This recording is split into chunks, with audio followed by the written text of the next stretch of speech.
అందరికీ నమస్కారం.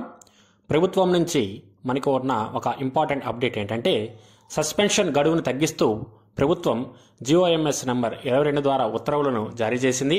ఇక ఈ ఉత్తర్వుల్లోని వివరాల్లోకి వెళ్తే ప్రభుత్వ ఉద్యోగుల సస్పెన్షన్ కాల వ్యవధిని తగ్గిస్తూ ఆంధ్రప్రదేశ్ రాష్ట్ర ప్రభుత్వం ఉత్తర్వులను అయితే జారీ చేసింది. గతంలో ఈ సస్పెన్షన్ కాల వ్యవధి 2 సంవత్సరములు ఉండేది.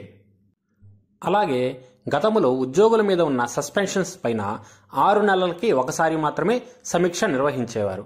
అయితే ఈ కాల వ్యవధిని తగ్గిస్తూ రాష్ట్ర ప్రభుత్వం GOMS number 22 general administration department తేదీ 29/2/2024న ఒక జియోని అయితే విడుదల చేయడం జరిగింది. ఈ ఉత్తర్వుల ప్రకారం ప్రభుత్వ ఉద్యోగుల సస్పెన్షన్ కాల వ్యవధి 2 సంవత్సరముల నుండి 1 సంవత్సరములకు తగ్గించడం జరిగినది.